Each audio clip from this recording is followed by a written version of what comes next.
If you enjoyed this story, don't forget to subscribe to our channel and let us know what city you're watching from. Now, on with the story.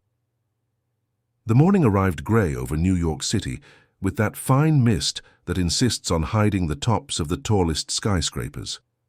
Megan Miller gripped the strap of her worn fabric purse as she stepped off the bus at the corner of Park Avenue. She was 24, but her eyes held a maturity that only pain can teach. Her brown hair was pulled back in a simple bun, and the white uniform she wore still smelled of cheap laundry detergent, the kind that comes in a big box and promises to last forever. It was her first day of work at St. Christopher's Medical Center, one of the most renowned medical institutions in the country, and she felt her heart pound with every step she took toward the main entrance. The building was imposing, with a mirrored glass facade that reflected the clouds as if they were part of it. Megan had never been inside a place like this.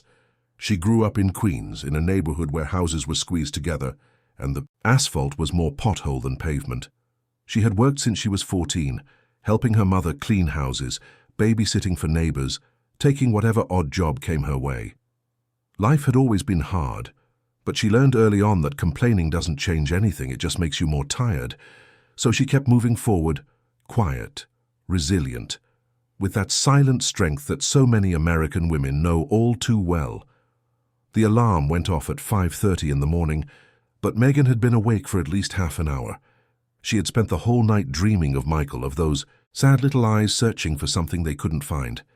She got up slowly, her body still tired from the day before, but her mind was alert, full of plans and worries.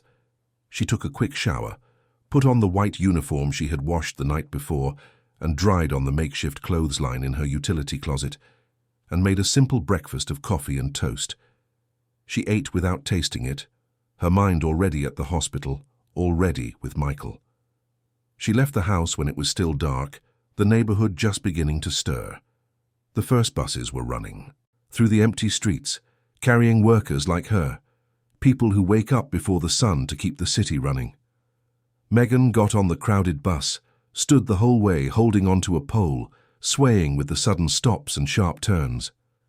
But not even that bothered her. She had a mission and nothing else mattered. She arrived at St. Christopher's at 7 o'clock sharp. She went through the reception area, took the elevator to the 3rd floor, and went straight to Michael's room. When she pushed the door open slowly, she saw that he was awake, but it wasn't. The awake of a healthy baby, full of energy and curiosity. It was an apathetic awake, his little eyes open but without a spark, as if he were merely existing, not living. "Good morning, Michael," Megan said softly, approaching the crib. "How was your night, my angel?" The baby didn't react. He didn't even turn his little head toward her voice. Megan felt her heart ache. She looked around and saw she was alone in the room. It was early. The shift change was probably still happening. She seized the moment. She reached out and gently touched Michael's tiny arm. This time he reacted, turning his face slightly, his eyes trying to focus. It was a small reaction, but it was a reaction. Megan felt a wave of hope. "I'm here," she whispered. "I won't leave you alone. I promise." She stayed there for a few minutes, just touching Michael, talking to him in a low voice, telling him about her morning, about the crowded bus, about the sun that was rising outside. Simple, mundane things, but said with so much affection that they seemed important. And Michael, little by little, began to respond, not much but enough to show that he was listening, that he knew someone was there. The door opened and Nurse Susan burst in like a hurricane. "What are you doing? Didn't I tell you yesterday that you can't touch the patient without authorization?" Megan slowly withdrew her hand, but kept her gaze steady.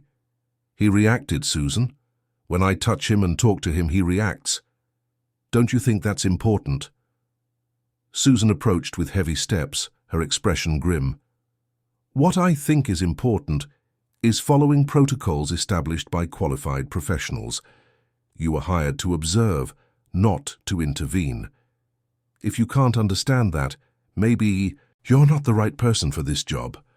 Megan took a deep breath, trying to control the frustration building inside her. "I understand the protocols, Susan, but I also understand babies. And I know when a baby is suffering not from an illness, but from a lack of affection. Michael needs more than tests and medicine. He needs warmth, presence, to know that someone cares. Susan took a step forward, invading Megan's personal space, her eyes flashing with anger. Are you questioning the work of an entire team of specialized doctors and nurses based on what? Your intuition? Your feelings? Medicine doesn't work like that. Medicine is science, it's method, it's protocol. If you want to help, stay in your place and let the experts do their job. Before Megan could answer, the door opened again, and Dr. Henry Clark walked in.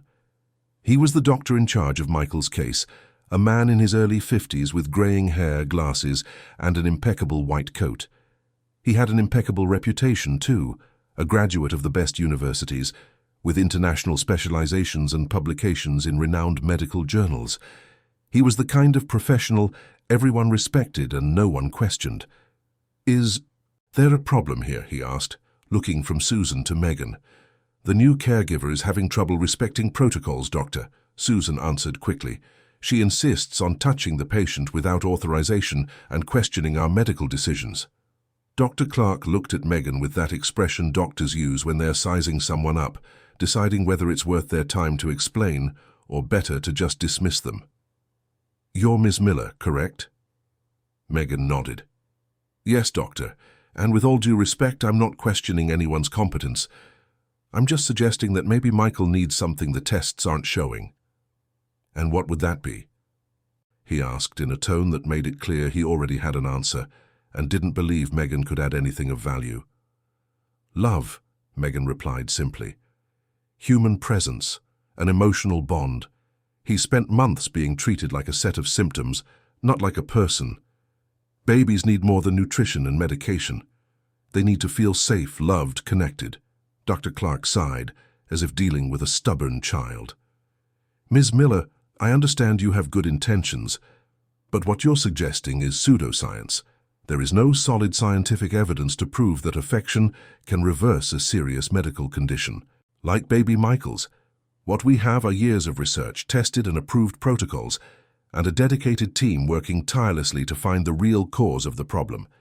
If you want to help, you can do so by observing and reporting, but please, leave the medicine to the doctors.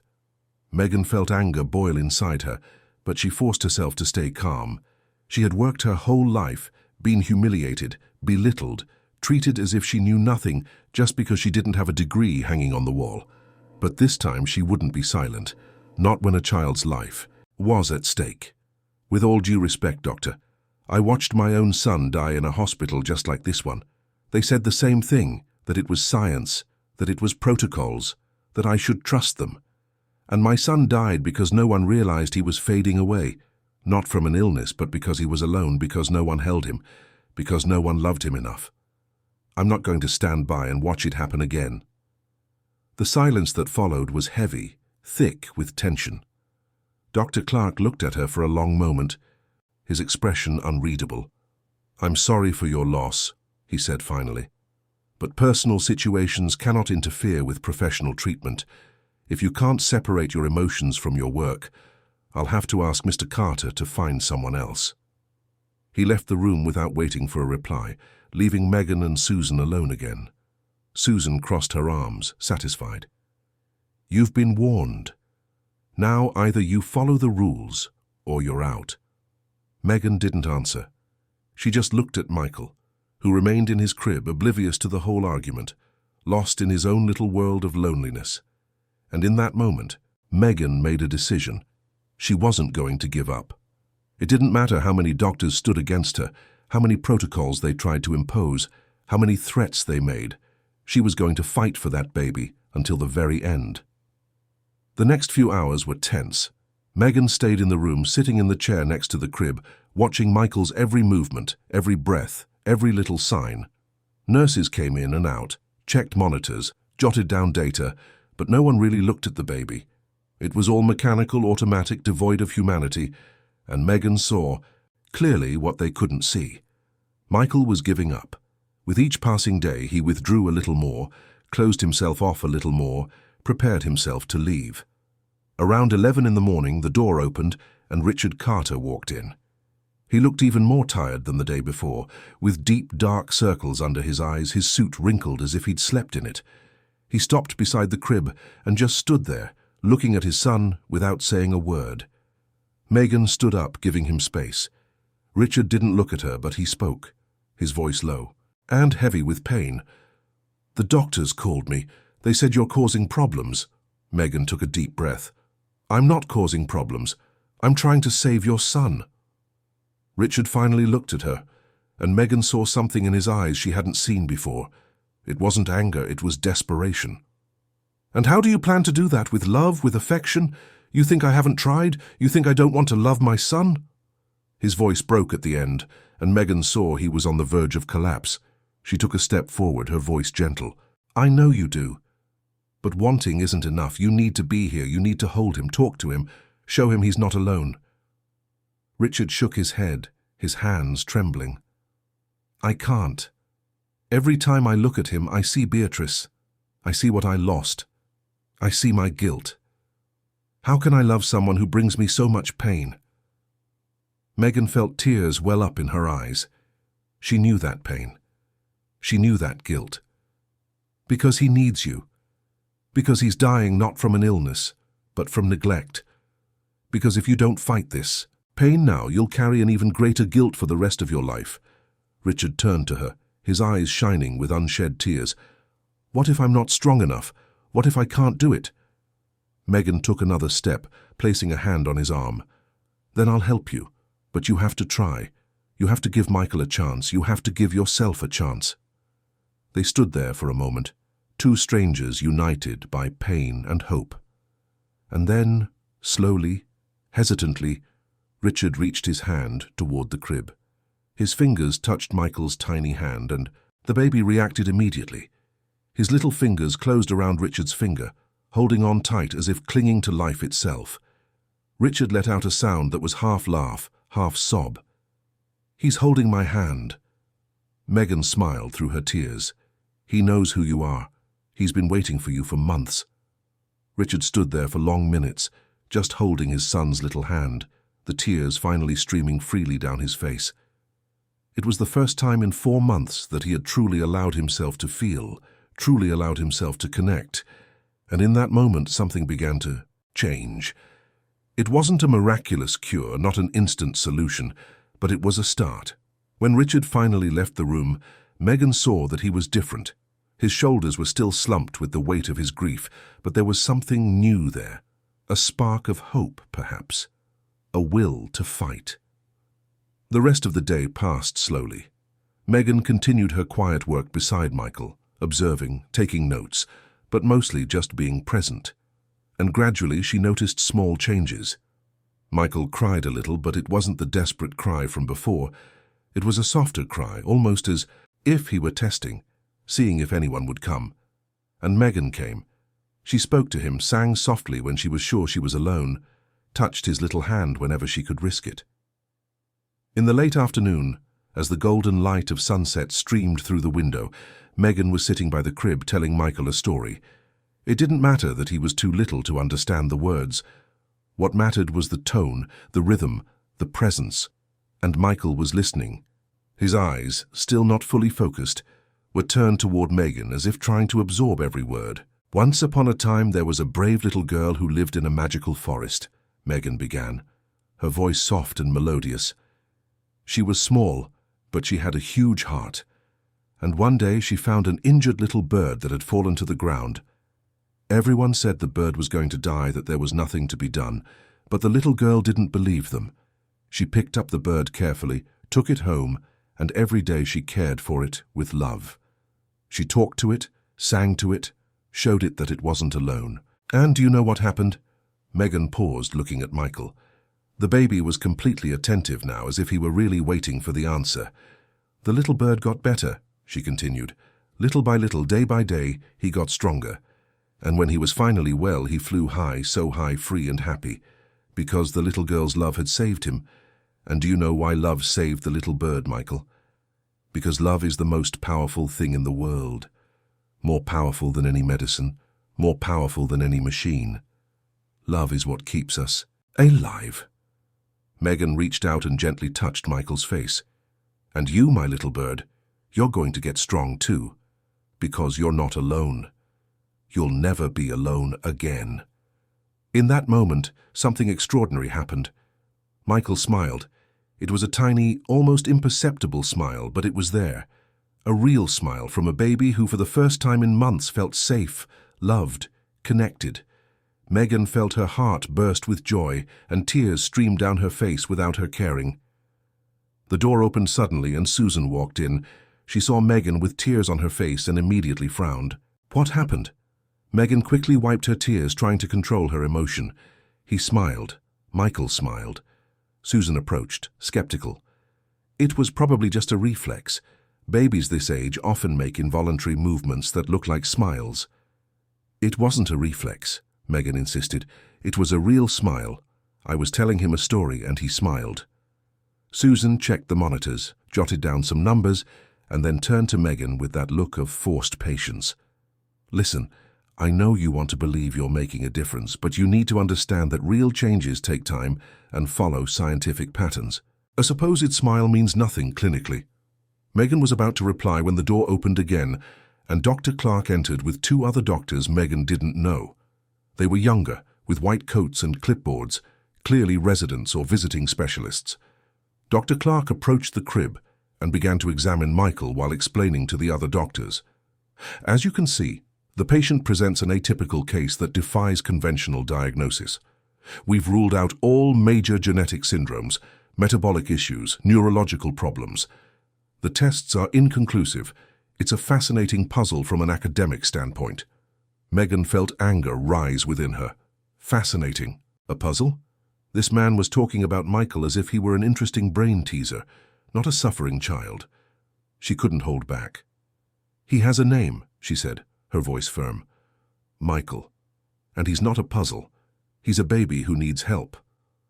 The three doctors turned to her, surprised by the interruption. Dr. Clark narrowed his eyes. "Ms. Miller, we've already discussed this. Please, let us work." "Work?" Megan repeated, taking a step forward. "You're using Michael as a guinea pig to satisfy your scientific curiosity. You're more interested in publishing papers than in actually helping him." The silence that followed was icy. One of the younger doctors looked uncomfortable, but Dr. Clark maintained his composure. "Be careful with your accusations, Miss Miller. What we do here is try to save a child's life with every available resource." "But you're not using the most important resource," Megan argued. "Love, presence, a bond. Michael isn't sick. He's starving for affection, and while you run test after test, he's fading away because no one touches him, no one holds him, no one shows him that he matters." "That's enough," Dr. Clark said, his voice harsh. "You've crossed every line. I'm going to speak with Mr. Carter personally and request your immediate replacement." He stormed out of the room, followed by the other doctors, leaving Megan alone with Susan. The nurse shook her head, a mixture of pity and satisfaction on her face. "You dug your own grave. You should have just kept your mouth shut." Megan looked at Michael, who had returned to his usual apathy, as if the brief moment of light had been swallowed by darkness again. "I don't regret it," she said softly. "Someone had to speak the truth." Susan left without another word, and Megan stood there alone with Michael, and the certainty that she had done the right thing, even if it cost her the job. But she wasn't going to give up. Even if they fired her, even if she couldn't enter this hospital anymore, she would find a way to help that baby, because some fights are too important to abandon. Night fell slowly over New York, and Megan was still in Michael's room when Richard returned. He walked in with heavy steps, his face grim, and Megan knew immediately that Dr. Clark had spoken to him. "I need to talk." "To you," Richard said, his voice controlled but tense. "Let's go to the waiting room." Megan followed him in silence, her heart racing. They sat across from each other in the armchairs of the empty room, and for a moment no one spoke. Richard stared at his own hands, processing something, wrestling with something internal. "Dr. Clark asked me to fire you," he began finally. "He said you're interfering with the treatment, questioning medical decisions, causing unnecessary conflict." Megan took a deep breath. "I know I crossed a line, but I can't stay silent and watch Michael suffer." Richard looked up, and Megan saw something there she didn't expect. It wasn't anger, it was doubt. "Is he right?" Richard asked quietly. "Are the doctors ignoring something obvious?" Megan chose her words carefully. "I'm not a doctor. I can't say the tests are unnecessary or that their knowledge has no value. But I can say with absolute certainty that Michael needs more than what he's getting. He needs to be seen as a person, not a patient. He needs touch, a voice, presence, and no protocol is going to give him that." Richard was silent for a long moment, processing. Then he told us something Megan didn't expect. "My mother died when I was 7, cancer. My father was a businessman, just like me, always working. When she passed, he put me in a boarding school, said it was for my own good, that I'd get the best education. But the truth is he couldn't look at me without being reminded of her, so he sent me away." Richard's voice was heavy with old pain, with wounds that had never properly healed. "I spent years in that school, surrounded by competent teachers, first-class facilities, everything money could buy, but I was alone. And that loneliness marked me forever. I learned early on that love doesn't heal anything, that the world is cold and you have to be strong to survive. I built my life on that principle, and now you're telling me I was wrong the whole time." Megan felt her heart ache. "You're not wrong, Richard. You're just hurt. Your father was hurt. And now Michael is paying for pain that isn't his. But you can change that. You can be different." Richard shook his head, tears finally falling. "I don't know if I can. I'm so afraid of loving him and losing him like I lost Beatrice. It's easier to keep my distance, to pretend it's just a medical issue." Megan stood up and knelt in front of him, taking his hands. "You're already losing him, Richard.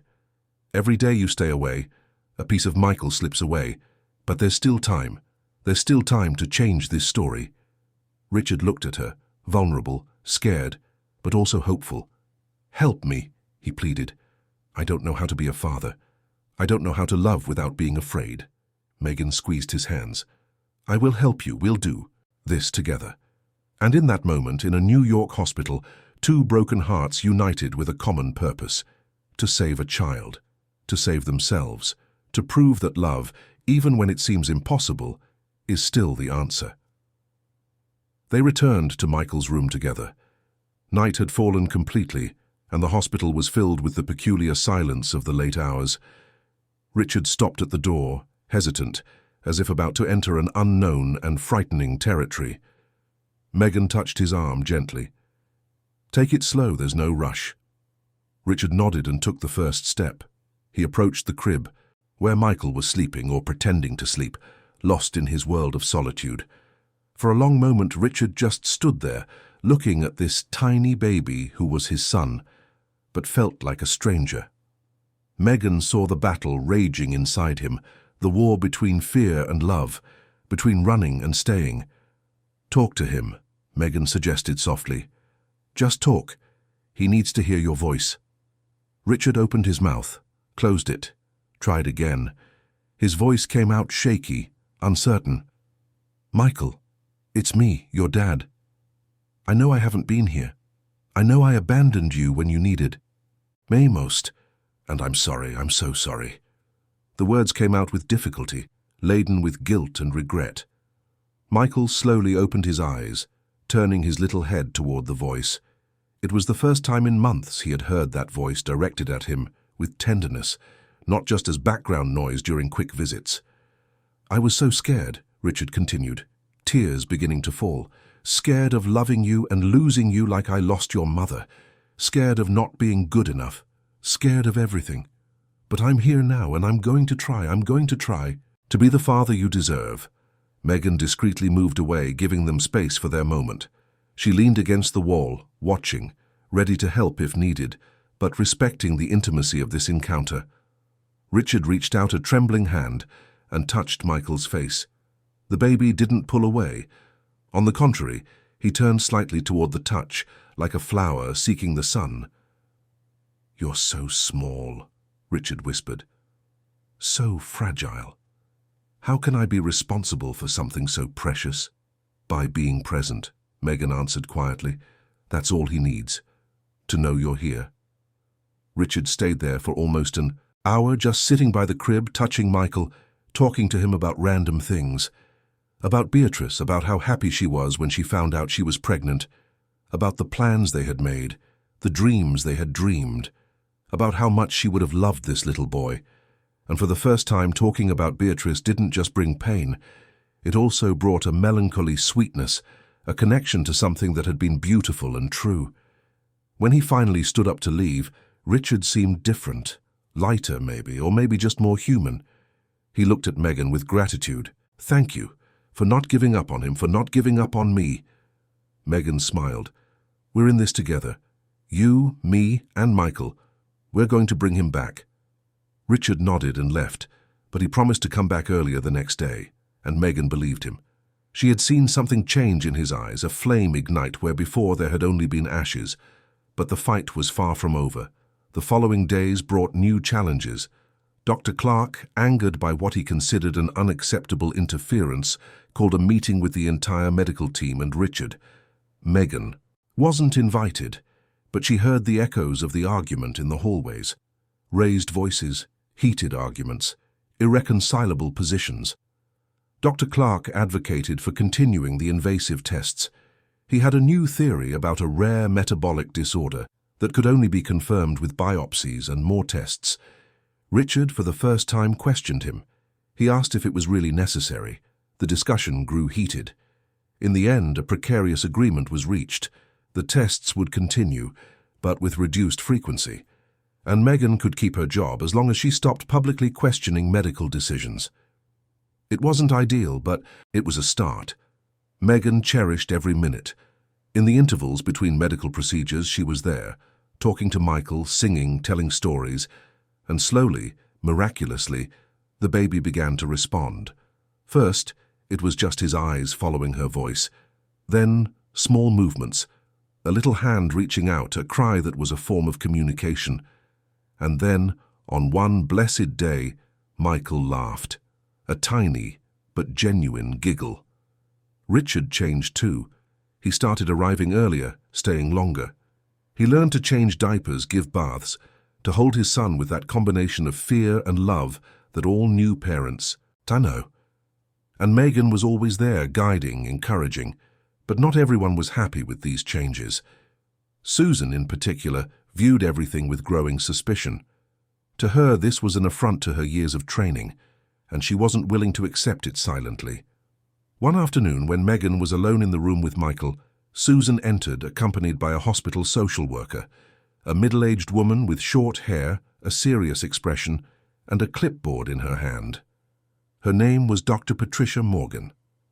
"Ms. Miller," Dr. Morgan began, "we've received some complaints about your conduct here at the hospital. I'd like to ask you a few questions, if you don't mind." Megan felt her stomach clench, but she remained calm. "Of course, go ahead." Dr. Morgan looked at her clipboard, then at Megan. "It's been reported that you've been making unscientific claims about baby Michael's treatment, that you've publicly questioned medical decisions and created an environment of mistrust among the staff. Is this accurate?" Megan chose her words carefully. "I have questioned things, yes, when I felt Michael's well-being wasn't being prioritized, but never with disrespect, always with the intention of helping." Dr. Morgan made some notes. "It's also been reported that you have a traumatic personal history involving the loss of a child. Don't you think that might be affecting your judgment, that perhaps you're projecting your personal issues onto this case?" Megan felt anger rise, but she took a deep breath. "My personal experience gave me knowledge that has saved lives. I'm not projecting anything. I'm recognizing signs I've seen before that were ignored, with tragic consequences." Susan, who was leaning against the wall with her arms crossed, couldn't stay quiet. "She's here all day filling Mr. Carter's head with absurd ideas. She says the baby is sick, because he needs love, as if medicine were a fairy tale. She's undermining the authority of qualified professionals and putting the treatment at risk." Megan turned to Susan, her voice firm. "I'm not undermining anything. I'm complementing it. Medicine and affection are not opposites. They should work together. And the results speak for themselves. Since Michael started receiving more emotional attention, he has shown improvement, small but consistent." Dr. Morgan raised a hand, cutting her off. "I will evaluate the situation and issue a report. For now, Ms. Miller, I suggest you focus on your designated work and avoid unnecessary conflicts." They left, leaving Megan alone with Michael and a sense of unease.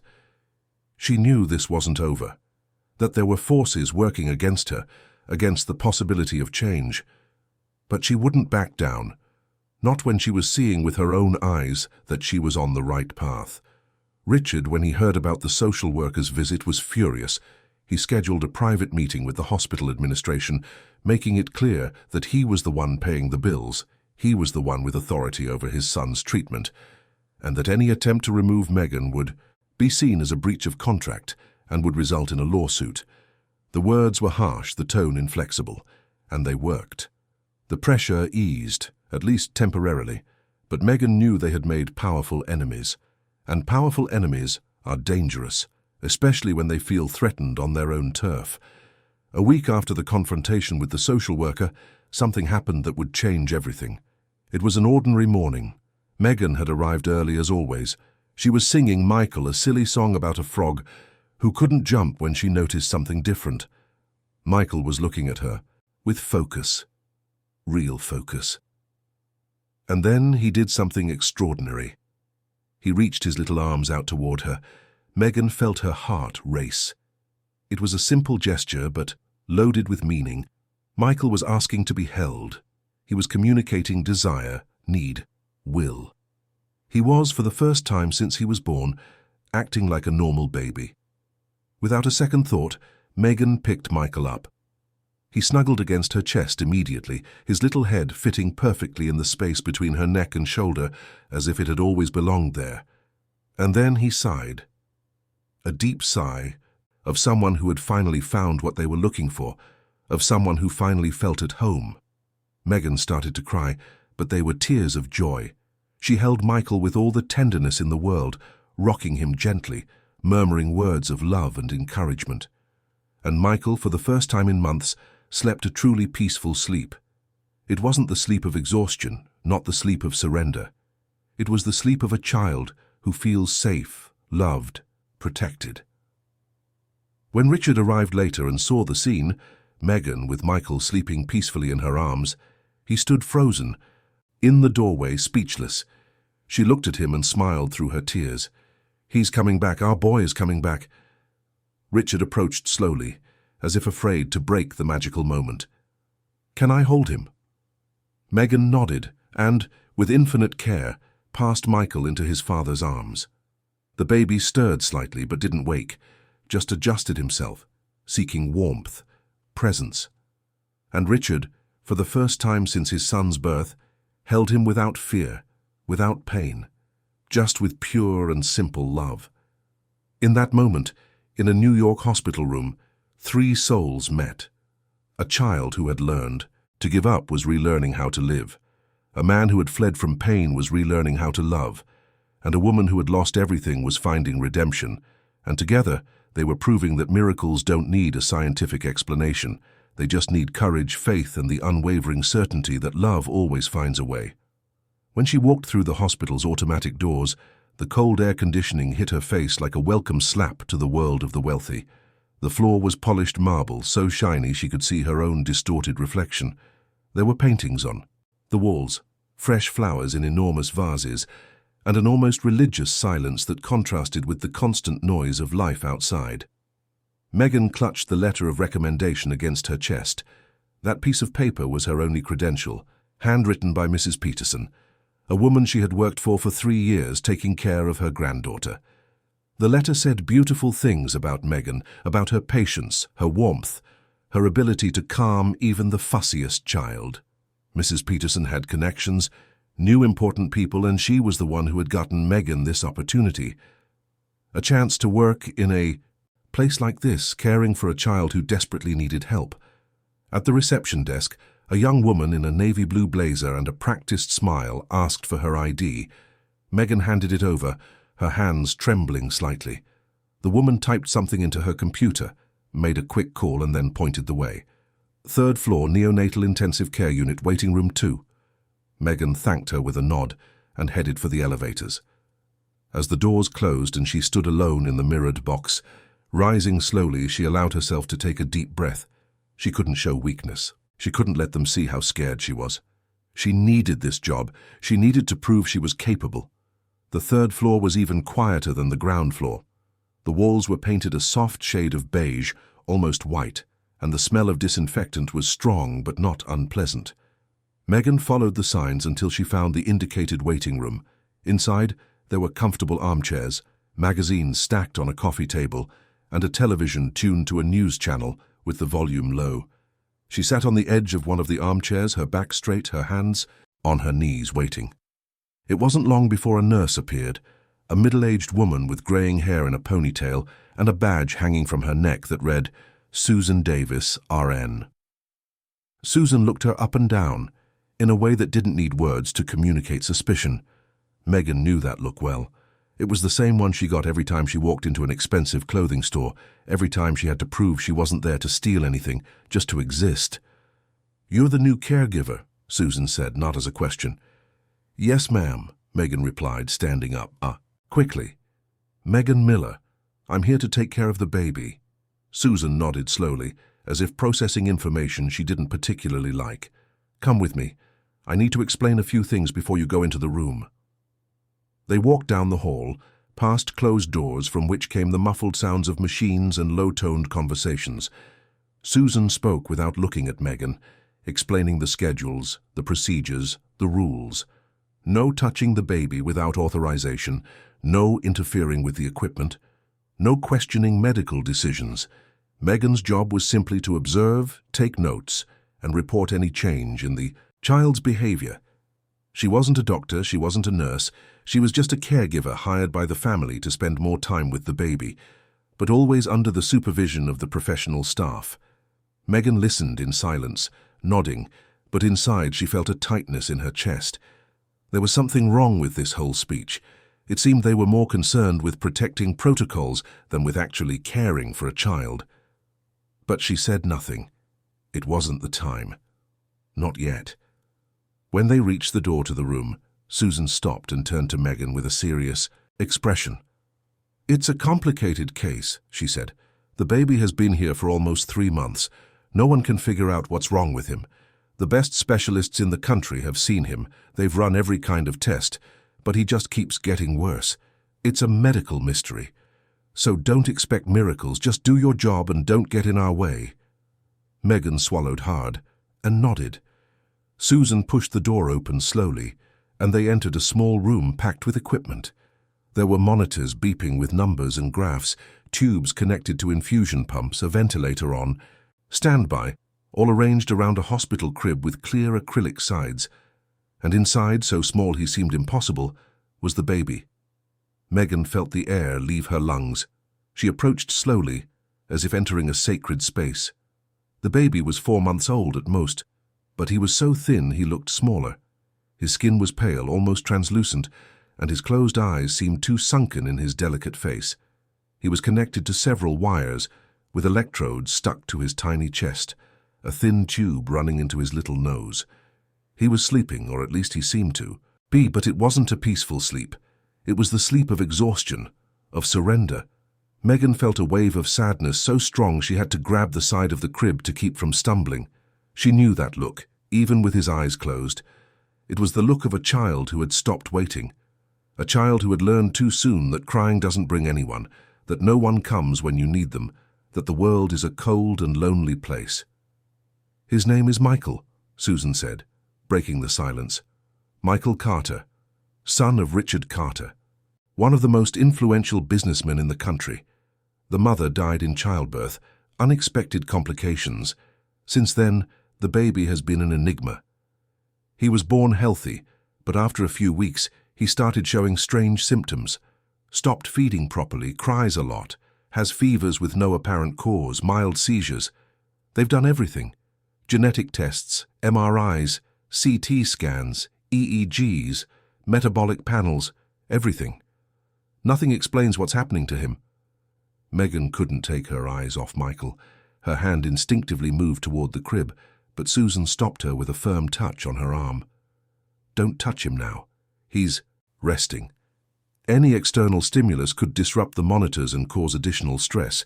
You can interact with him at the designated times, always with supervision.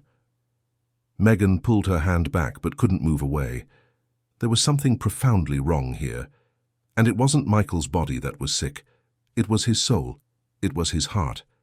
She knew it with a certainty that hurt, because she had seen this before. She had lived this before. 3 years ago, Megan had a son. A beautiful little boy named Gabriel with big eyes and an easy smile.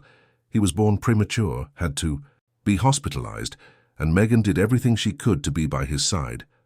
But the hospital had strict rules, limited visiting hours, no prolonged contact, all justified by the baby's safety and health.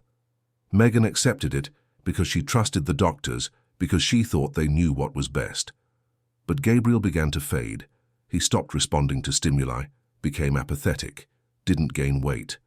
The doctors didn't understand why. They ran tests, adjusted medications, tried new approaches. Nothing worked. And then, on a cold June night, Gabriel simply gave up.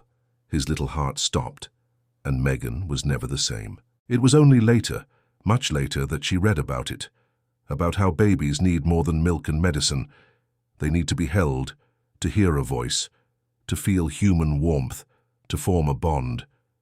They need to know they're not alone in the world, and Gabriel had spent weeks being treated like a collection of organs and systems, not like a person.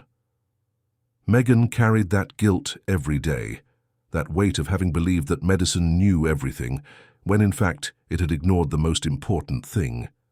And now, looking at Michael, she saw Gabriel all over, again. She saw a baby who was dying not because he had a rare disease, but because he was alone. Because no one touched him with affection. Because no one talked to him. Because no one made him feel loved. Megan left the room following Susan, who continued talking about schedules and procedures, but she barely heard. Her mind was too busy, processing what she had seen, feeling the weight of a mission she knew she had to fulfill. This wasn't just a job, it was a second chance. A chance to save a life she hadn't been able to save before. Hours later, Megan was sitting in a small room reserved for family members, drinking weak coffee from a hallway machine, when the door opened and a man walked in. Tall, broad-shouldered, in a flawless dark suit, with black hair combed back and deep, tired eyes. Megan knew immediately who he was. Richard Carter, Michael's father. He looked at her with an expression that was hard to read. There was exhaustion there, but also suspicion, maybe a bit of restrained desperation. "You're the new caregiver," he said, and it wasn't a question. "Yes, sir. Megan Miller," she replied, standing. Up quickly and extending her hand. Richard shook her hand mechanically, without force, as if he were there out of obligation. "Please, sit." They sat across from each other, and for a moment no one said anything. Megan could feel the man's pain, as if it were palpable, filling the space between them. He had everything money could buy, but he was losing the one thing that truly mattered. "Mrs. Peterson spoke very highly of you," Richard began, his voice deep and controlled. "She said you have a special way with children, that you can calm them when no one else can. I need that.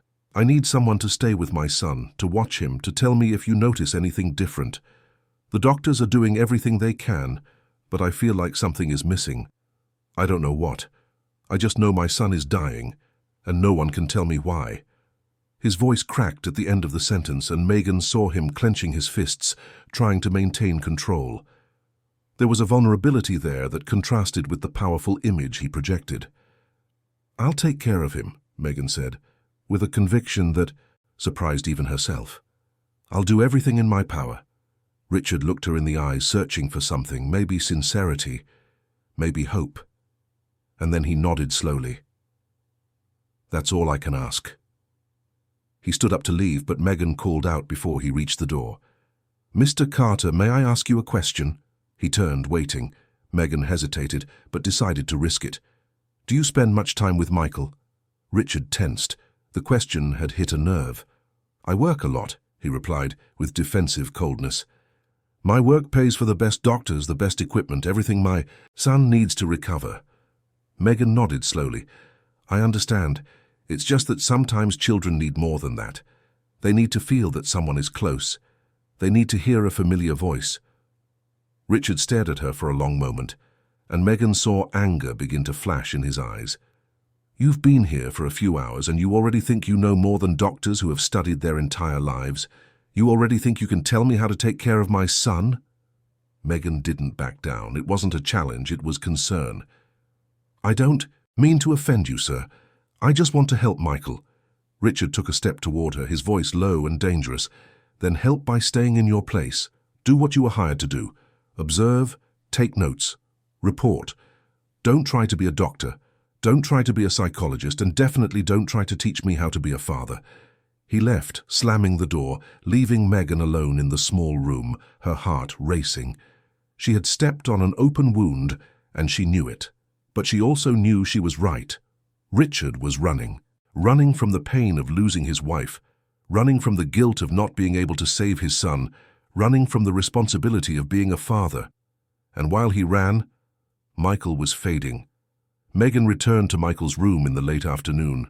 Susan was no longer there, but another younger nurse was silently monitoring the machines. Megan sat in the chair next to the crib and just watched. Michael was awake now, his little eyes open but unfocused, as if staring at nothing. Every now and then he would move slightly, but it was a movement without purpose, without energy. Megan felt a pressure in her chest. She couldn't take it. She stood up slowly, glanced at the nurse who had her back to her working on a computer, and then, moved by an impulse stronger than any rule, she reached out and touched Michael's tiny arm. The effect was immediate. The baby turned his little head toward the touch, his eyes trying to focus. Megan felt a wave of emotion. He had reacted.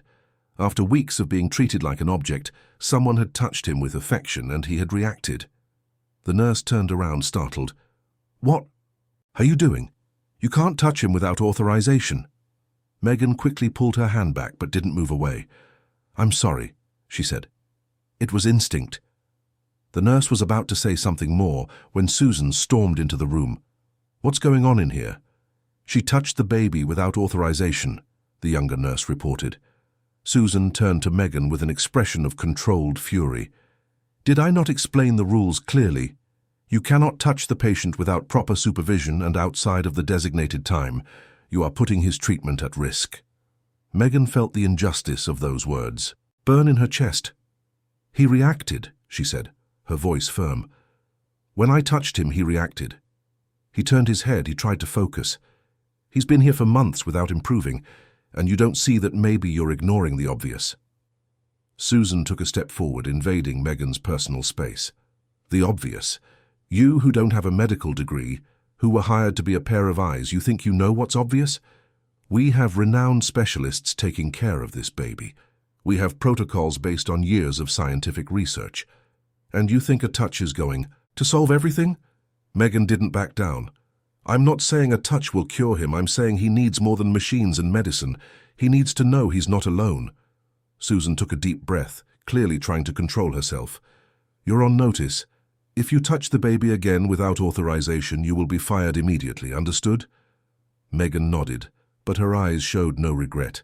She had understood perfectly, understood that this hospital, as modern and well-equipped as it was, had forgotten that patients were human beings, not numbers on monitors. When she was alone again, Megan sat in the chair and watched Michael. He had returned to his previous apathy, as if the brief moment of connection had been just a dream. But Megan knew it hadn't been. He had reacted. There was life in there, just waiting for someone who truly cared. Night fell outside, and the hospital sank into that strange quietness that only such places have. Megan didn't leave the room. She stayed there, in the dim light, just watching Michael breathe. Every so often, a nurse would come in to check the monitors, write something down, adjust some equipment, but no one really looked at the baby. No one saw the person who was there. Megan thought of Gabriel. She thought of all the nights she had spent awake, praying, asking God to save her son. She thought of how helpless she had felt, how she had accepted everything the doctors said without question, how she had missed the chance to give Gabriel what he really needed: love, presence, connection. And now, Facing Michael, she felt she had a second chance. A chance to do things differently. A chance to prove that love can be as powerful as any medicine. But she knew it wouldn't be easy. Richard was closed off in his pain and guilt. The medical team was trapped in protocols and professional pride, and Michael was getting weaker every day, more distant every day. Time was running out, and Megan felt the weight of an enormous responsibility on her shoulders. She didn't know how, but she had to find a way to change all of this. She had to make them see Michael as she saw him, not as a medical case, not as a puzzle to be solved, but as a child who needed love to survive. And she was willing to fight for it, even if it cost her job, even if it pitted her against everyone. Because some battles are worth fighting. And saving a life, a soul, a heart, was the most important battle of all.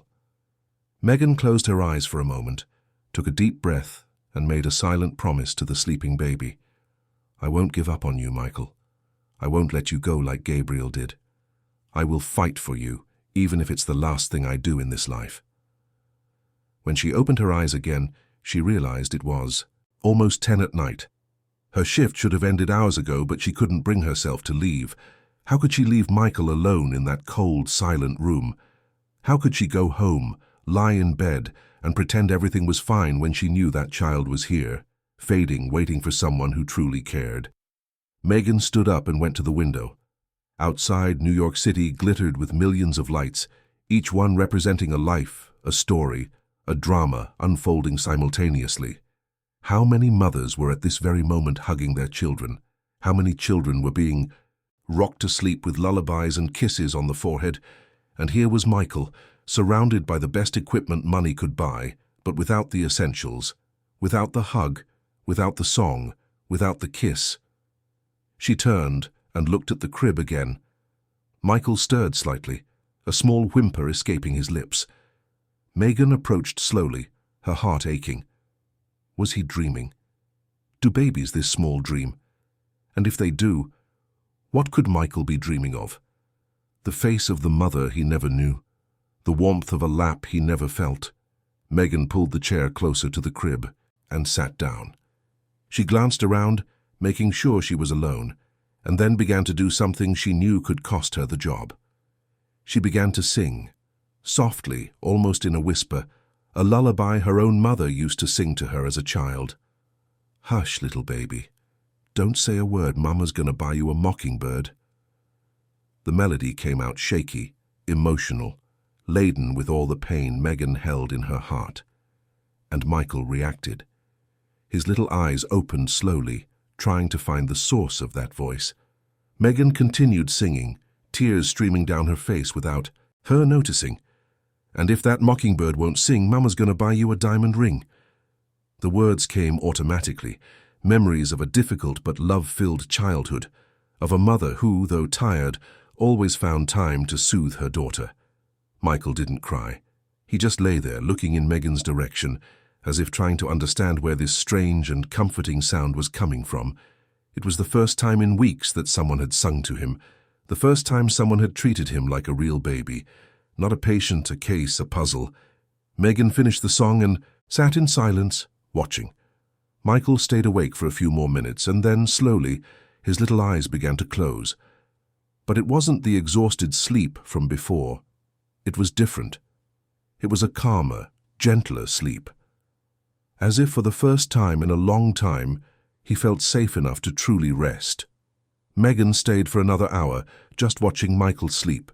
She noticed things the doctors probably didn't even see anymore, the way his tiny fingers would occasionally open and close, as if searching for something to hold, the way his little chest rose and fell with each breath so fragile, so delicate, the way his little eyebrows would furrow when a machine made a louder noise.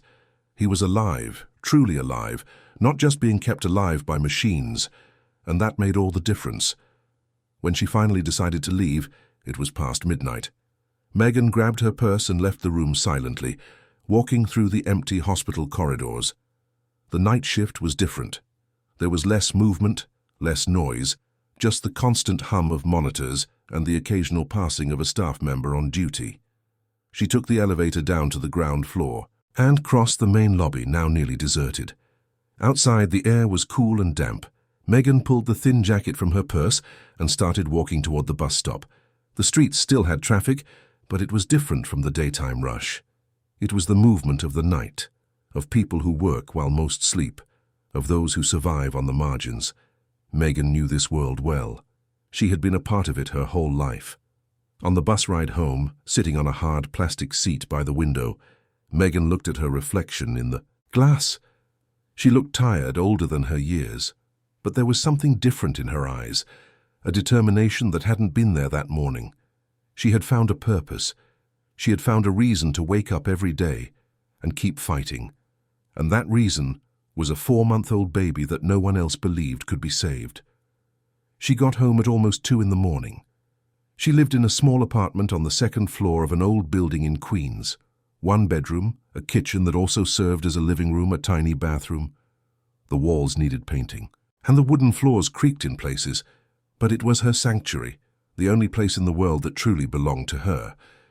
Megan tossed her purse onto the old couch she had inherited from a neighbor and went straight to the shower. The hot water falling on her tired body seemed to wash away not just the day's grime, but also a bit of the weight she carried. After her shower, she put on a simple nightgown and went to the kitchen. She hadn't eaten anything since lunch, but she wasn't hungry. She made a cup of chamomile tea and sat at the small table pushed against the wall. The steaming mug between her hands brought a small but real comfort. Megan looked around the apartment. It was poor, yes, but it was clean and organized. Every object had a story. The old pot that had been her grandmother's, the crucifix on the wall her mother had given her before she passed, the framed photo of Gabriel, her only son, smiling in those few moments of joy he had before he was gone. Megan picked up the photo and looked at it closely. Gabriel had her same eyes, big and dark, full of curiosity. He had lived only 3 months, but he left an eternal mark. There were times when Megan still felt like screaming, asking God why he had allowed it to happen. But over time she learned that some questions have no answers. Some pain can only be carried, never completely healed.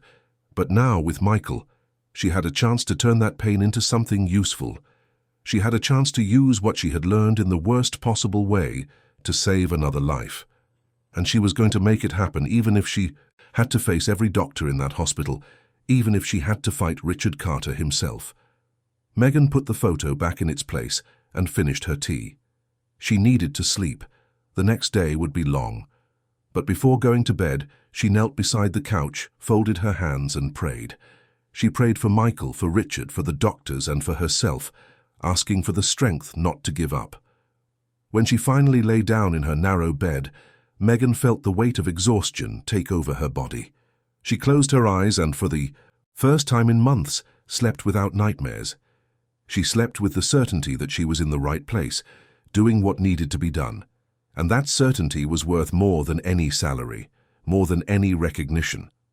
While Megan slept in her humble home in Queens, on the other side of the city, in a luxury apartment on the Upper East Side, Richard Carter was awake.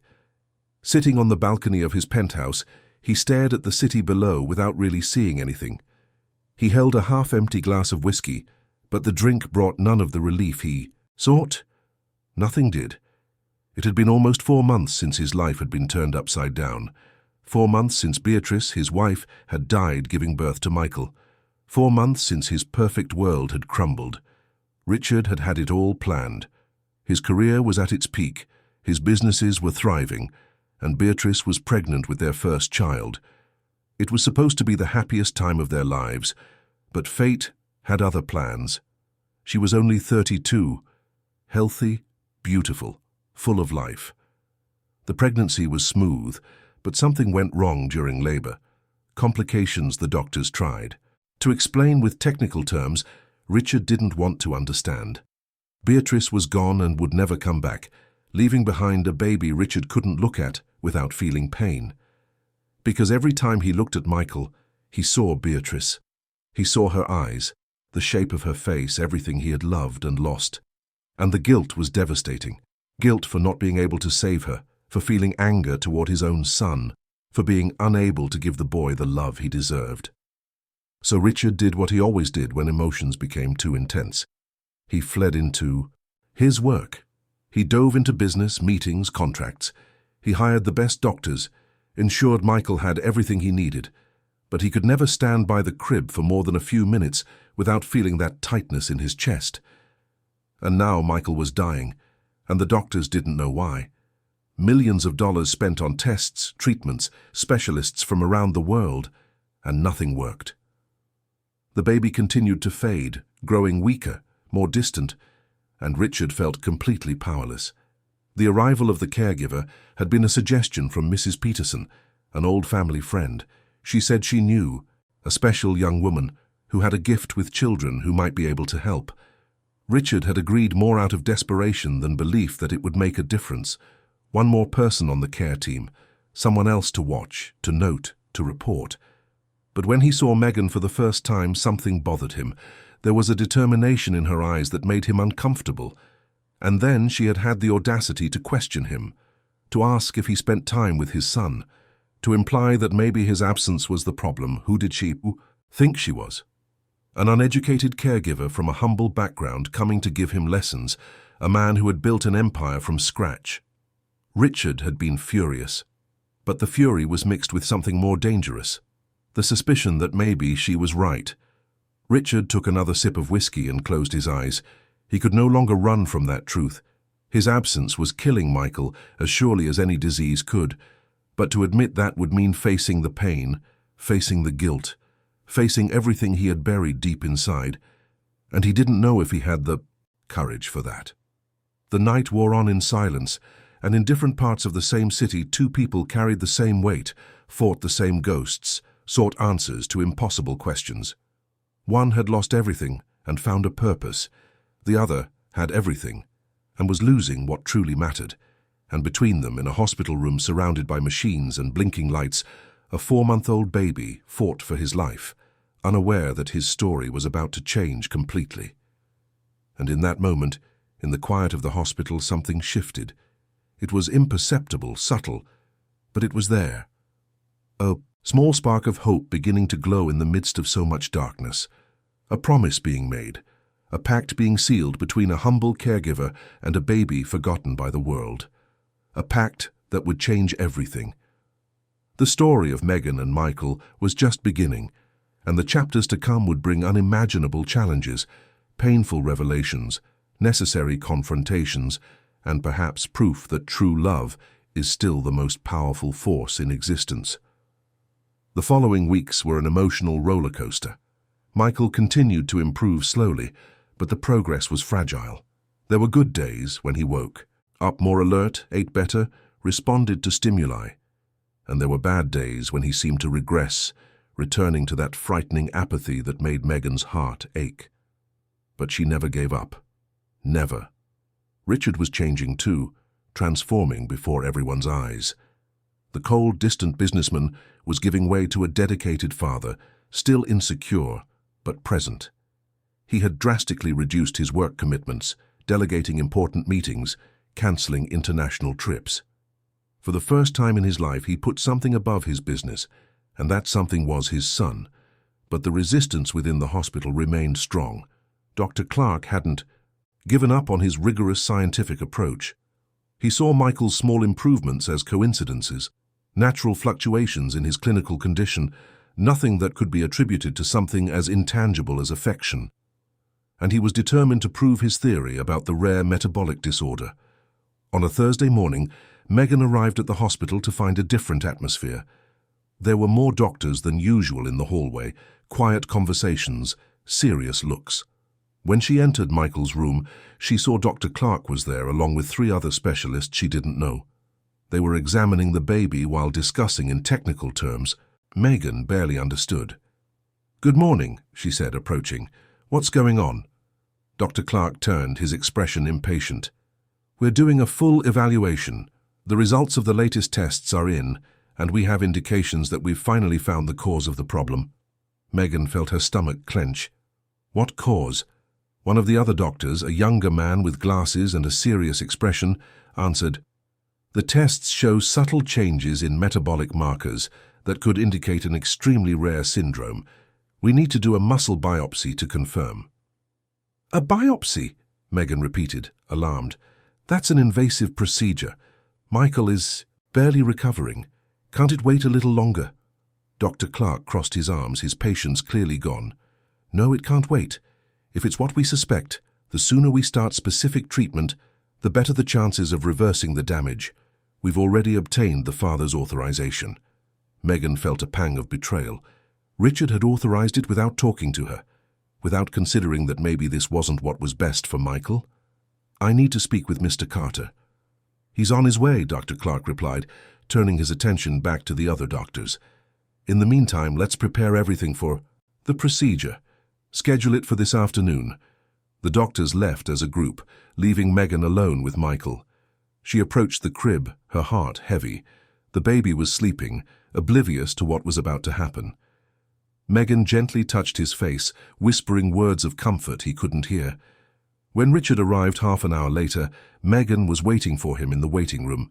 He rushed in, his suit slightly wrinkled, a briefcase under his arm. Seeing Megan, his expression turned defensive. "I know what you're going to say," he began before she could speak, "but we have to trust. The doctors, they found something in the tests. It could be the answer we've been looking for." Megan stood up, keeping her voice calm but firm. "Richard, Michael is getting better. You've seen it with your own eyes. He's more alert, more responsive. He's gaining weight.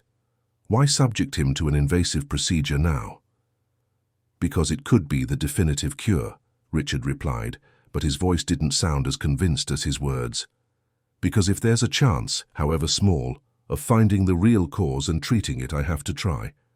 Megan took a step forward, looking directly into his eyes.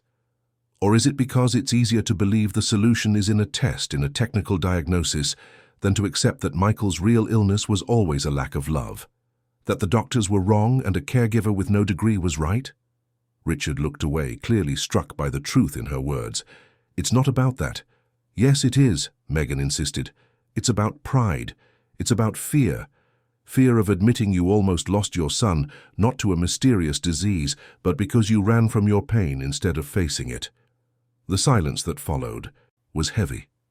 Richard stood still, processing, fighting an internal battle. Finally, he sat down in one of the armchairs, his head in his hands. "I don't know who to believe anymore. The doctors tell me one thing. You tell me another. And I'm so tired of being afraid." Megan sat beside him, her voice softening. "Then stop being afraid. Look at your son, really look, and tell me what you see." Richard lifted his head, his eyes red. "I see a baby who's fighting to live." "And why do you think he's fighting now?" Megan asked. "After months of fading. Away, what changed?"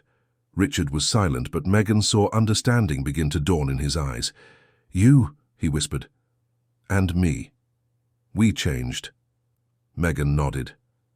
"Exactly. Michael doesn't need more tests. He doesn't need more painful procedures. He needs you. He needs to feel that he's loved, that he's important, that life is worth living for something." Tears finally fell from Richard's face, and he didn't try to hide them. "What do I do? How do I stop this?" Megan took his hand. "You go to the doctors and you tell them you don't authorize the biopsy, that you want to give it more time, to see if the improvement continues with the current approach, and if they push, you remind them who's paying the bills and who has the final authority over their son's treatment." Richard nodded slowly, wiping his face with the back of his hand. "And what if I'm wrong? What if the biopsy really does reveal something important?" Megan squeezed his hand. "Then we do it later. But right now, at this moment, your son is getting better, and risking that for an unproven theory is throwing away everything we've gained so far." Richard stood up, a new determination shining in his eyes. "You're right, I'll do it." He left the room with firm steps, and Megan stayed there, praying silently that she had made the right choice. Because if anything went wrong, if Michael got worse, the blame would be on her. And she didn't know if she could carry that weight too. The conversation between Richard and Dr. Clark was explosive. Megan wasn't present, but she heard the echoes in the hallways, raised voices, heated arguments, slamming doors. When Richard returned, he was pale but resolute. "I cancelled the procedure, Clark is furious, threatened to resign from the case. I made it clear that if he wants to leave, he can, but no invasive tests will be done on Michael until I see real progress with the current approach. Megan felt immense relief, but also a growing concern. They had just made powerful enemies, and powerful enemies find ways to retaliate. The retaliation came subtly, but devastatingly. 2 days after the confrontation, Megan arrived at the hospital and was intercepted at the reception desk by a security guard. He politely informed her that she could not go up. When she asked why, he just said he had orders from the medical administration. Megan demanded to speak with someone in charge, and after a tense half-hour wait, sitting on an uncomfortable chair in the lobby while people passed by, staring curiously, Dr. Patricia Morgan, the social worker, finally appeared. "Ms. Miller," she began with a falsely sympathetic tone that fooled no one, "we received a formal notification from Dr. Henry Clark and head nurse Susan Davis, alleging that your presence in the hospital is creating a hostile environment and hindering the proper treatment of patient Michael Carter. As a preventative measure, your access authorization has been temporarily suspended pending a full investigation." Megan felt the floor drop out from under her. The world spun for a second, and she had to lean against the wall to keep from falling. "This is absurd," she managed to say, her voice trembling despite her efforts to keep it steady. "I haven't done anything wrong. I'm helping Michael, not hurting him. He's getting better every day. Everyone can see it." Dr. Morgan maintained her neutral, professional expression, that mask people in administrative positions learn to wear so as not to show anything that could be used against them later. "I understand your position, Ms. Miller, but we must follow established protocols. The investigation should take approximately 2 weeks. During this period, you will not be allowed to have contact with the patient." 2 weeks, Megan repeated, feeling each word like a stab. Her voice came out louder than she intended, and a few people in the lobby turned to look. 2 weeks without seeing Michael, without being by his side, without continuing the work that was getting results. Do you know what you're doing? You're condemning a child just because you're too proud to admit you were wrong. Doctor, Morgan didn't reply, maintaining that professional silence that is more infuriating than any argument. She just handed over a paper with the terms of the suspension, contact information for appeals, formal procedures, all very well organized and cold. Then she walked away with measured steps, leaving Megan alone in the lobby. Megan stood there, the crumpled paper in her hand, feeling completely powerless. Around her, the hospital continued to function normally. People came and went, doctors talked about cases, families waited for news. Life went on as if nothing had happened. But for Megan, everything had fallen apart. She had fought so hard, come so far, and now she was being stopped from continuing just when it mattered most. She called Richard immediately, her hands shaking so much she almost dropped her phone. He answered on the first ring, his voice worried when he recognized her number. "Megan, what's wrong?" She explained everything, the words tumbling out, mixed with tears of frustration and anger. She told him about the security guard, about Dr. Morgan, about the 2-week suspension, about the feeling of helplessness consuming her. She talked about her fear that Michael would regress without her, that all their progress would be lost, that the child would return to that terrible state from before. Richard listened in silence, and Megan imagined he might be angry with her, that maybe he blamed her for causing so much trouble. But when she finished, exhausted and breathless, he said just 3 words that changed everything. "I'm on my way." Megan waited in the lobby, sitting on that hard bench, watching the hospital's comings and goings. She saw doctors pass by in their white coats and serious expressions, hurried nurses carrying papers and medications, families hugging, crying, or smiling depending on the news they received. And she thought of Michael up there, alone in that room, not understanding why Megan hadn't shown up. Was he looking for her? Did he miss her? The thought broke her heart. 20 minutes later, Richard arrived at the hospital like a storm. He went straight to the administration offices, demanding an immediate meeting with the hospital's CEO, Dr. August Morgan. The meeting took place in an elegant room on the top floor, with a view of the entire city. Present were Dr. Morgan, Dr. Clark, Susan, Dr. Patricia Morgan, and Richard. Megan wasn't invited, but Richard insisted she wait just outside. Inside the room, the discussion was intense. Richard started calmly but firmly, making it clear that Megan's suspension was unacceptable and that if it wasn't reversed immediately, he would remove Michael from the hospital and take the story to the press, publicly exposing how a renowned institution was more concerned with professional pride than with the well-being of its patients. Dr. Clark countered, presenting detailed reports supposedly documenting Megan's inappropriate behavior, interference with treatment, and creation of conflict with the staff. He showed numbers, charts, all very well prepared and convincing. It was clear the suspension had been carefully planned. But Richard didn't back down. He stood up from his chair, placed his hands on the table, and looked directly at Dr. Clark. "You want numbers? I'll give you numbers. My son spent 3 months fading away under the care of this highly qualified team. 3 months of expensive tests, renowned specialists, rigorous protocols. And you know what the result was? Nothing. Zero progress. But in 3 weeks with Megan, with love, presence, human care, my son has gained weight, started responding to stimuli, started smiling again. So explain to me, with all your science and your degrees, how you can ignore objective results just because they don't fit your theory." The silence that followed was absolute. Dr. August Morgan, a man in his 60s, who had until then just been observing, finally spoke. "Mr. Carter, I understand your frustration, but we need to find a balance between conventional medical treatment and alternative approaches." "It's not alternative," Richard interrupted. "It's basic.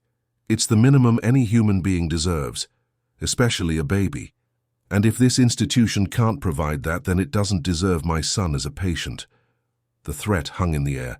Everyone knew that losing a patient like Michael meant not only losing the substantial income Richard provided, but also their reputation.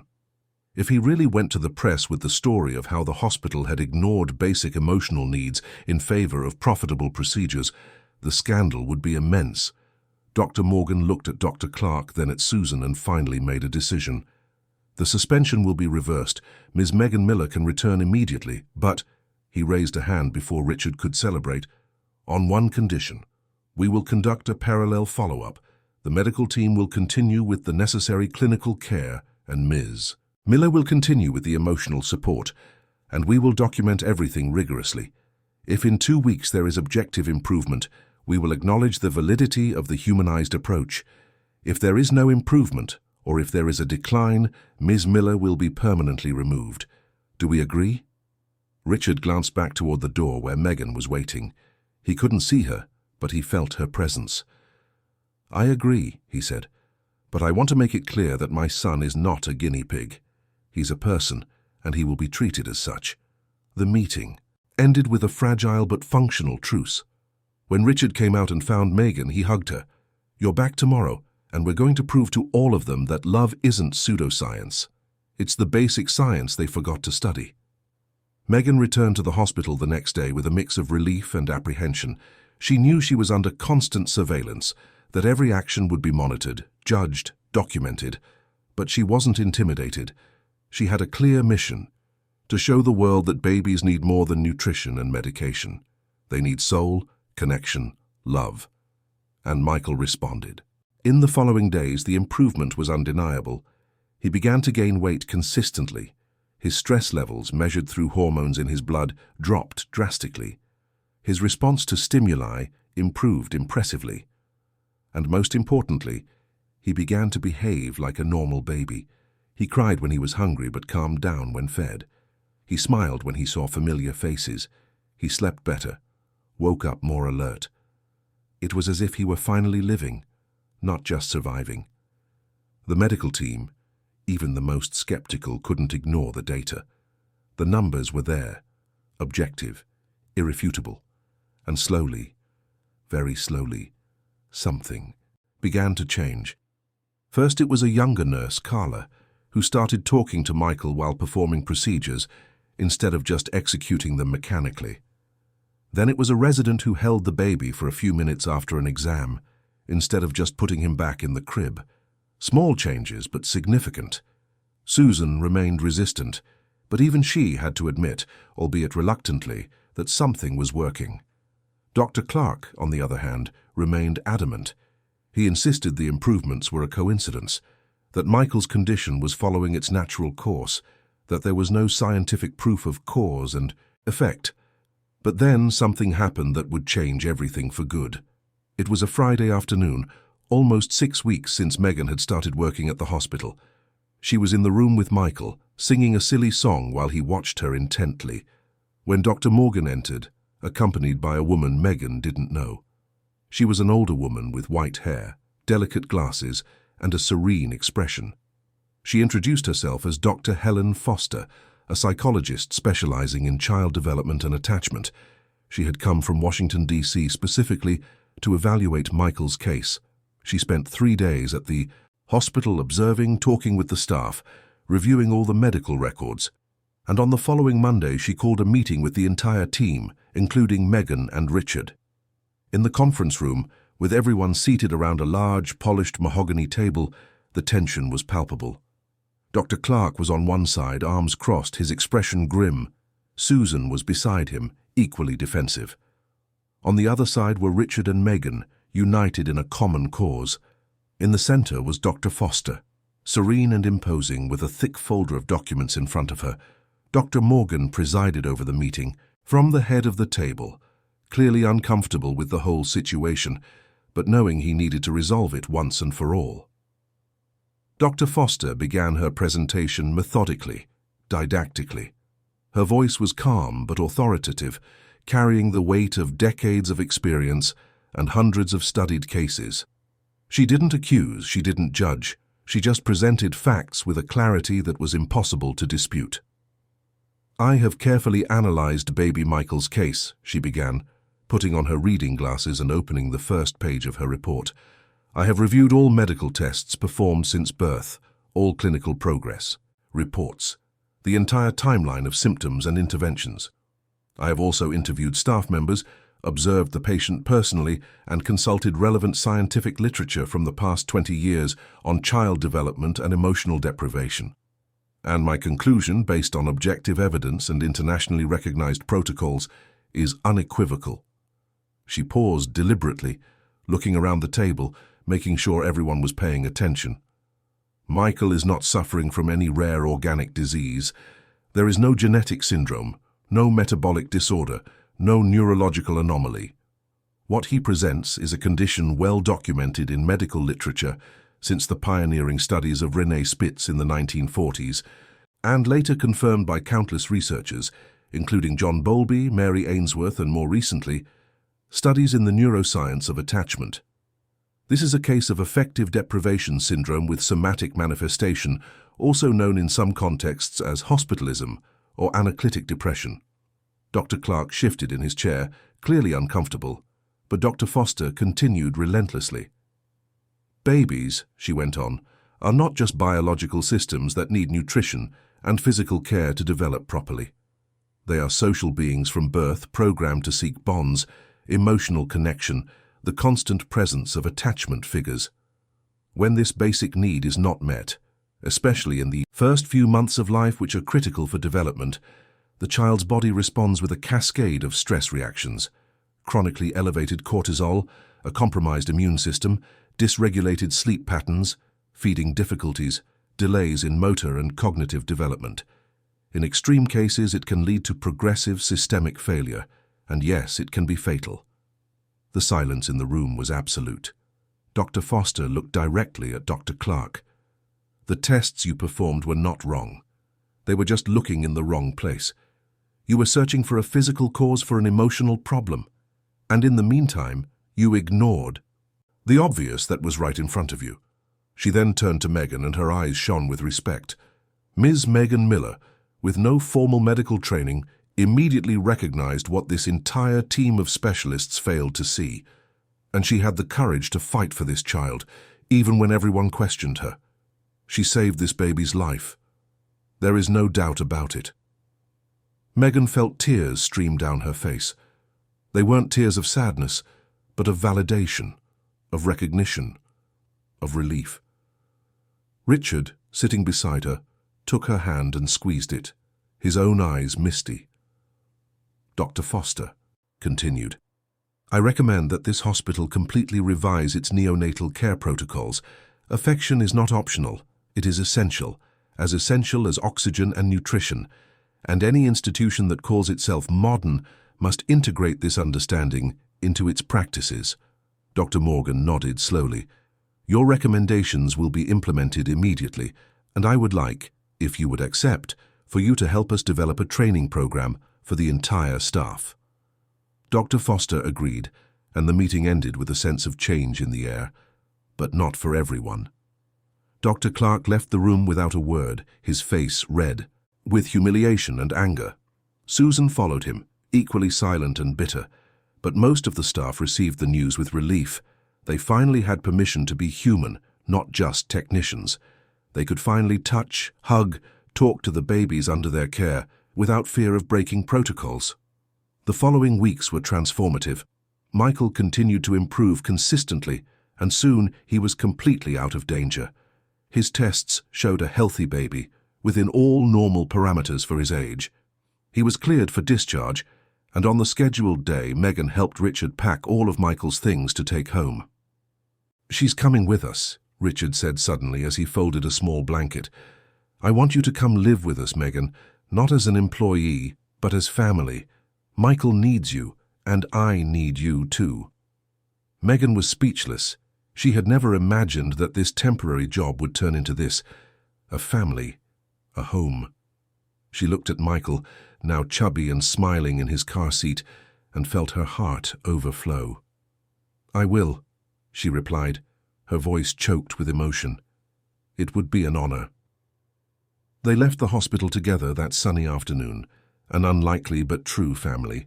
Richard carrying Michael in the baby carrier, Megan beside him holding the bags, the three of them facing the future together. The following months brought more changes. Richard sold the huge, cold apartment on the Upper East Side and bought a cozy house in Westchester, with a yard, trees and space for Michael to grow and play. Megan had her own room, but in practice, she spent most of her time with Michael, caring for him with all the love in the world. Richard learned to balance work and family. He discovered that being a father wasn't a heavy obligation, but a profound joy. And slowly the pain of losing Beatrice gave way to gratitude for the time they had together and for the gift she had left behind. Michael. St. Christopher's Medical Center became a national benchmark for humanized care. They implemented the Foster Protocol, as it came to be known, which included mandatory periods of affectionate contact for all hospitalized infants. Recovery rates improved dramatically, and other hospitals began to contact them to learn and replicate the model. The story of Michael and Megan spread. Newspapers published articles, television shows ran reports, and the message reached thousands of families. Love is not a luxury, it's a necessity. Children don't need perfection, they need presence. 3 years later, Michael was a vibrant, happy little boy. He ran around the yard chasing butterflies, laughed out loud when Richard picked him up and spun him around and called Megan Mama, with the purity that only children possess. He had no memory of those difficult first months, but he carried in his heart the certainty of being loved. And that made all the difference. One Sunday afternoon, the three of them were in the yard. Michael was playing in the sandbox while Richard and Megan drank lemonade on the porch. The sun was warm, the sky was blue, and there was a deep peace in the air. Have you ever stopped to think, Richard began, that if it weren't for you, I would have lost him? Not just lost him in the physical sense, but lost the chance to know him, to love him, to be a real father. Megan smiled, looking at Michael. We always find what we need, Richard, sometimes in ways we never imagine. You and Michael saved me just as much as I saved you. Richard reached out and touched her hand. Thank you for everything, for not giving up, for fighting when everyone said you were wrong, for believing in something that science had forgotten. Megan squeezed his hand back. Love was always the answer, Richard. We just have to remember that. Michael ran up to them at that moment, his hands dirty with sand, his smile wide and beautiful. "Mama, Dad, look what I made." He showed them a crooked, crumbling castle, but to him it was a masterpiece. And to Megan and Richard it was too, because this child who had been on the brink of death was now alive, happy, safe, and nothing in the world was more miraculous than that. Years later, when Michael was a teenager, he learned his own story. Megan and Richard told him everything, with honesty and emotion. Michael listened in silence, processing, understanding, and when they finished, he hugged them both tightly. "I'm so lucky," he said. "Lucky to have been saved by your love. And one day, when I have my own kids, I'll remember this. I'll remember that no matter how much the world tries to complicate things, in the end it's always simple. It's about being present. It's about loving for real." And in those words, Megan saw that the circle was complete. The love she and Richard had given Michael was multiplying, spreading, creating ripples that would reach future generations. And that was the true miracle. Not the cure itself, but the lasting transformation that comes when we choose love above all else. The story of Megan Miller, Richard Carter, and Michael became a legend at St. Christopher's and beyond. It was told to new doctors, nurses, caregivers, a constant reminder that medicine is not just science, it is also humanity. It's seeing the person behind the patient. It's understanding that sometimes the most powerful cure doesn't come from a syringe or a pill, but from a sincere hug, a kind word, the profound certainty that you are not alone. And whenever anyone asked Megan what her secret was, she would answer with disarming simplicity, "It's no secret, it's love. It was always love." End of story. Dear listeners, we hope the story of Megan, Richard, and Michael has deeply touched your hearts. If you were moved by this journey of love, resilience, and transformation, please leave a like, subscribe to the channel, and tell us in the comments which moment resonated with you the most. Every day we bring you intense stories like this one, revealing the deepest side of the human soul and reminding us that love is always the most powerful force. We'll see you in the next episode.